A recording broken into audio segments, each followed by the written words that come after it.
Alô, vamos dar continuidade então a esses vídeos de termodinâmica, certo? Que são introdutórios para... esse pontinho que eu tô fazendo aqui. Ah, que legal, não sabia que tinha isso aqui não. Que são... gostei. São introdutórios para a gente entrar em metabolismo, tá bem? Então, a gente deu umas noções no vídeo anterior, umas noções sobre termodinâmica, né? Assim, noção mais geralzona. Então seria biotermodinâmica, vamos colocar como biotermodinâmica 2 aqui. Biotermodinâmica. Opa! Quase que ninguém fez caca. Percebi em cima da hora. Biotermodinâmica 2 aqui, ó.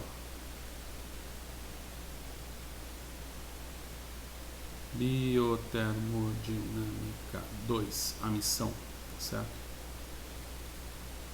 No qual a gente concebeu que a termodinâmica ela pode ser aplicada em inúmeras situações e ela diz respeito a mudanças de estado. Bom, existem alguns atores que participam da termodinâmica, vão ser dos estudos de termodinâmica. O ator principal é chamado universo. O ator principal é chamado universo. Não o universo astronômico, mas a noção de universo. A noção de universo é que você tem algo absolutamente circundado, em que tudo que tiver que acontecer, acontece aí dentro. É como a noção do universo, né? O universo astrofísico, a ideia do Big Bang, quer dizer, se o universo está em expansão, o que está além do limite da expansão, né? Aí entra numa filosofia até, uma epistemologia complexa até. Mas o universo seria esse todo. Esse todo, ele é composto pelo objeto de estudo em si, tá certo? O objeto de estudo em si, que eu vou colocar ele aqui mais ou menos desse jeitinho assim, ó. Tá? E que é chamado de sistema. Então o universo é composto do sistema. O que está em volta desse sistema é o ambiente. Está em volta do sistema é o ambiente. Quando a gente estuda, por exemplo, uma transformação bioquímica de uma célula, talvez o seu tubo de ensaio seja o universo, a célula seja o sistema. E o ambiente talvez seja a solução ou suspensão de substâncias em torno da célula, já que o seu alvo o seu sistema é a célula. Isso é interessante porque a definição de sistema, eu estou estudando uma célula. A célula pode ser um universo. Se eu estiver estudando uma proteína, por exemplo, dentro dela, ou a forma com que eu for estudar. Mas ela também pode ser um sistema. E dependendo, ela pode ser um ambiente. Se eu estiver estudando, por exemplo, o plasma num tubo de ensaio que circunda essas células, né? Então, essa noção é meio truquenta. Porque você define, primeiro você define o seu universo de trabalho, ou você define ao menos o sistema com que você quer trabalhar. Tá? Definindo o sistema, você tem condições de saber qual que é o ambiente. Então, já viu o seguinte termo né, na escrita formal acadêmica? As condições experimentais serão controladas, né? Então, serão controlados pH, temperatura, concentração como condições experimentais. Né? Quer dizer, essas condições ambientais, né, do experimento, diz respeito, quer dizer, a temperatura é isso aqui, né? Você vai controlar lá no seu tubo de ensaio uma temperatura fixa, certo? Bom, o que está nessa borda aqui, ó, entre o ambiente e o sistema é chamado de fronteira. Fronteira. Também é chamado de vizinhança. Certo? Também é chamado de vizinhança. E aos processos, se a gente considerar agora um bio da vida, ou qualquer outro processo em si, interessa as trocas que acontecem entre o sistema e o ambiente na fronteira, certo? Ou na vizinhança de ambos. Então, enquanto o universo abarca toda a fenomenologia que decorre dos processos internos de trocas no sistema e do ambiente, a termodinâmica, quando ela vai analisar algum processo em si, principalmente do ponto de vista biológico, como a gente deve ver, ela se interessa fundamentalmente nas trocas que ocorrem aqui, ó, nessa área fronteiriça. E nesse sentido, surgem algumas definições. Agora não vou fazer caca não, vou descer para cá. Ó. Nesse sentido, surgem algumas definições, que são as seguintes. As definições relacionadas ao sistema, principalmente, porque são as definições do meu estudo, né? Eu dificilmente vou querer estudar o ambiente e muito provavelmente não vou ter condições de estudar o universo, mas eu estudo o meu sistema. Esse sistema ele pode ser representado, por exemplo, como um tubo de ensaio, tá? Um tubo de ensaio aberto. Esse tubo de ensaio aberto, ele contém uma solução ali e ele contém substâncias ali. Algumas dessas substâncias, inclusive, elas podem evaporar. E eu ainda posso ter um efeito térmico. Eu ainda posso ter um efeito térmico aqui, ó. Quando eu tenho um sistema como esse, em que eu tenho as trocas, eu tenho trocas de energia, aqui representado como calor e matéria, bem estabelecidos, eu estou diante de um sistema chamado sistema aberto.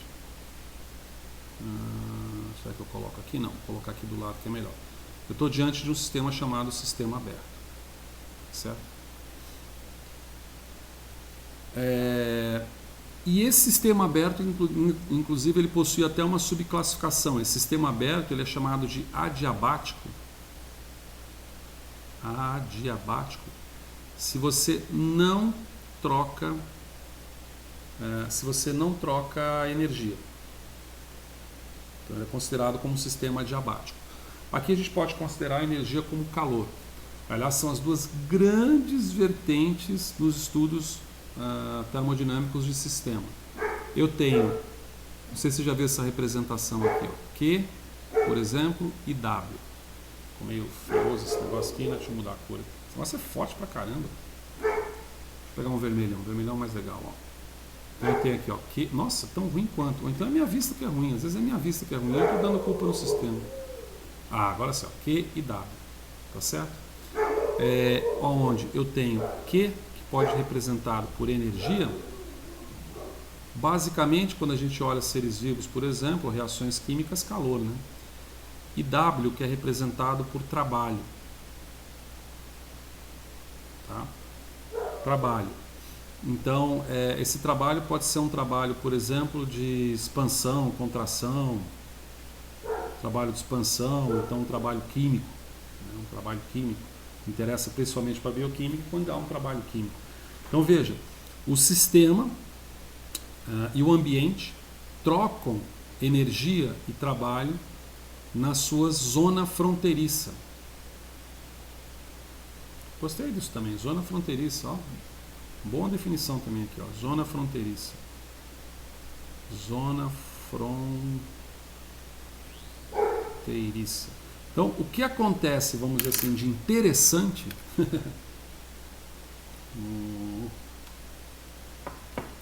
o que acontece de interessante acontece na fronteira.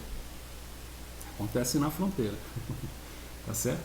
Até em educação existe um conceito também, que é o conceito de zona proximal de aprendizagem, de Vygotsky. Quer dizer, na zona proximal, a zona fronteiriça entre o desconhecimento e a informação disponível é onde o aluno ganha, né, o aprendiz ganha a informação, acumula a informação útil, vamos dizer, para ele.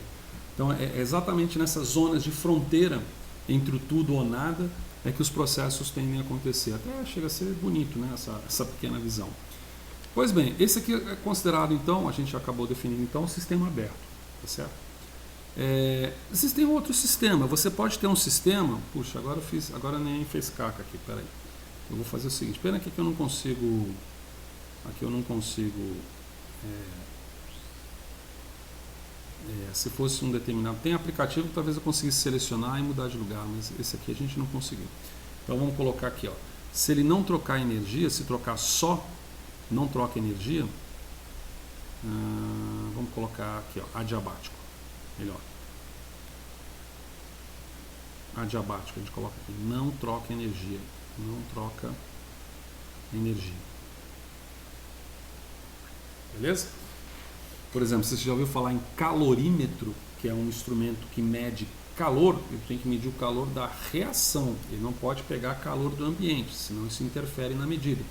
Então o calorímetro tende a ser de estrutura adiabática, ele não troca calor com o ambiente. Bem, esse é um sistema aberto. Mas você pode ter também um sistema no qual eu tenha um líquido aqui, beleza? Aqui eu tenho as substâncias aqui. Só que agora eu pego e fecho esse sistema aqui, ó. Eu fecho esse sistema, boto uma tampa.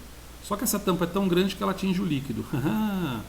Com isso eu fechei esse sistema, tá certo? Então esse é um sistema chamado sistema fechado.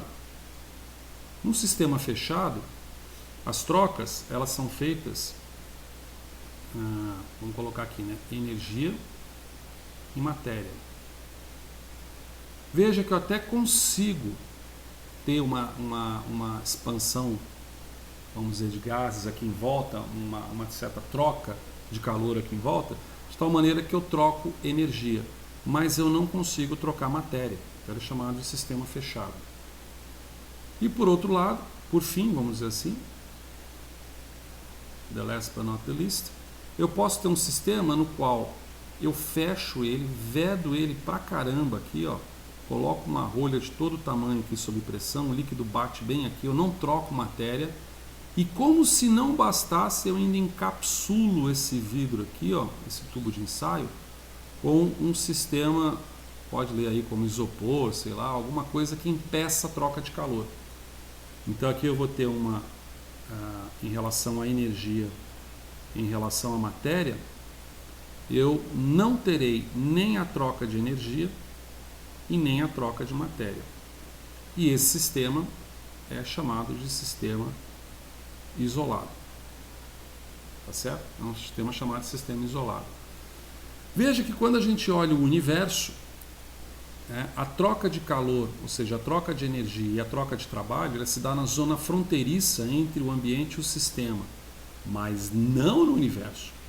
Então o universo é considerado, se você for analisar o universo como um sistema, ele seria um sistema isolado, porque não existe nada aqui, não existe zona fronteiriça no universo e não existe nada aqui para trás. No quadro até existe, mas na representação que se faz disso não.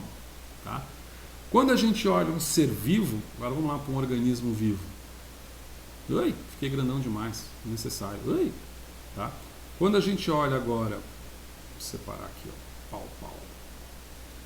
Quando a gente olha, por exemplo, uma célula, deixa eu ir para cá.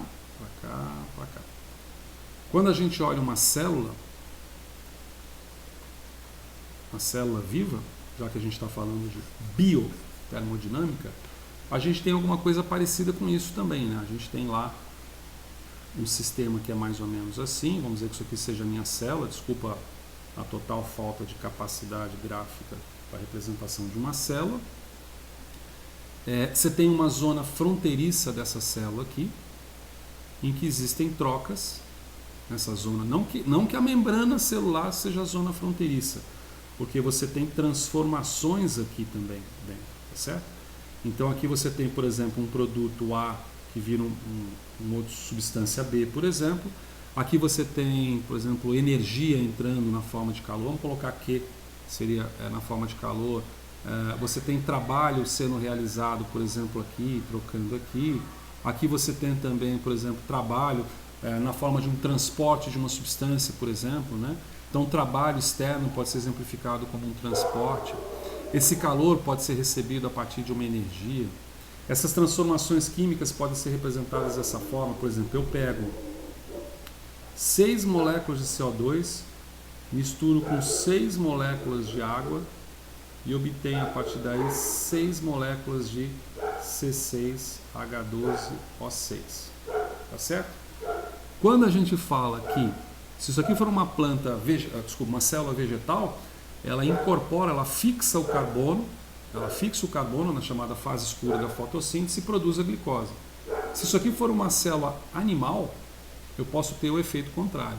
Ela pega a glicose, processa essa glicose, liberando gases, que esses gases podem, na forma de trabalho, né, de eliminação, de transporte, serem colocados para fora. Agora, isso aqui é feito graças a uma energia inicial, que pode ser definida pela constante de Planck e velocidade da luz. Né? Então, essa aqui é a constante de Planck. Entra um pouco na mecânica quântica, vamos dizer assim. E aqui a gente pode colocar como a velocidade da luz. Ou seja, é uma energia. Isso aqui é a energia. Tá?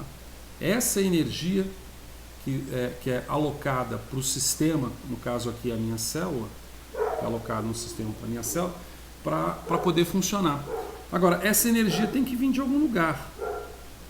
Essa energia tem... Opa, coloquei energia aqui. Essa energia ela tem que vir de algum lugar, tá certo? Essa energia normalmente vem, se a gente está representando que isso aí é uma célula vegetal, ela vem da energia solar. Né?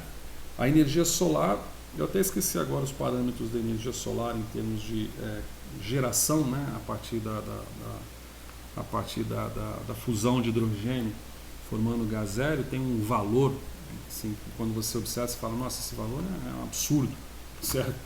Mas o que acontece para essa energia é o seguinte, é que você tem basicamente 4 elementos de hidrogênio que acabam sendo convertidos a 4, não seriam isótopos, seriam átomos de hélio, tá certo? Mais a energia que é gerada,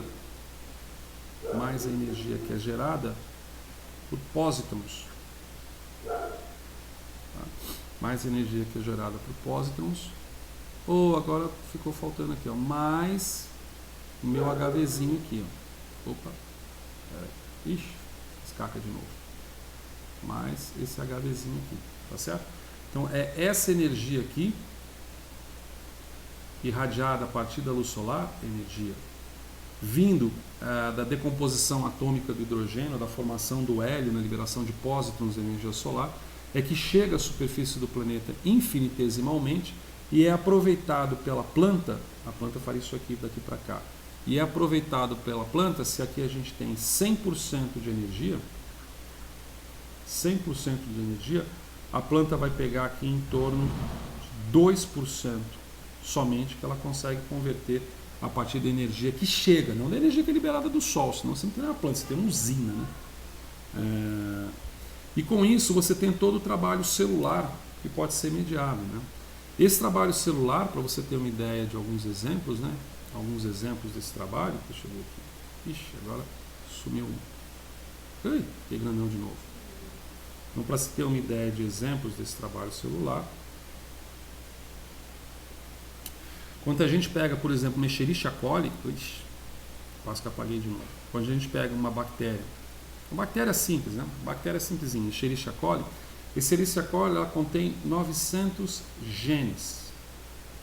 Esses 900 genes são capazes de produzir 130 proteínas metabólicas.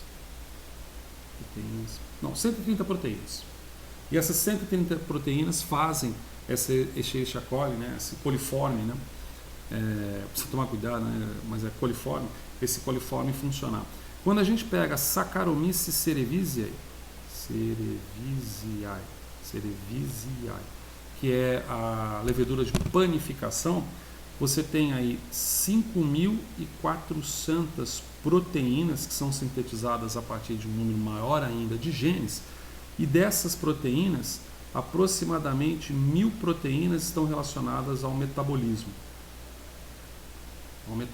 daquela célula, ou seja, aos processos de troca de trabalho e energia que ocorrem dentro dessa célula. Quando você pega o ser humano, após a finalização do chamado Projeto Genoma nos anos 2000, antigamente se achava que você podia ter 1 milhão de genes, dada a quantidade de proteína humana, depois descobriram que seria um pouco menos de 100 mil, e a última informação que eu vi são de 22 mil genes. 1 milhão para 22 mil, né? E desses 22 mil genes, um quarto deles estão relacionados ao metabolismo celular. Tá?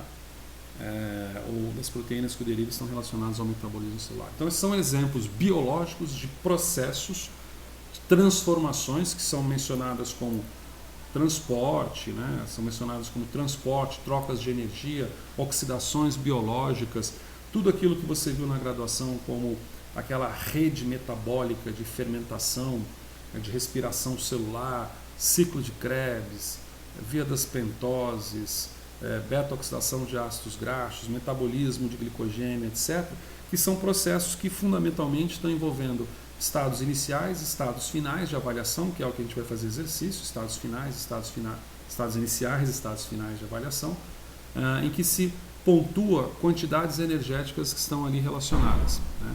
Quantidades energéticas essas que são assunto agora da nossa próxima videoaula. Falou?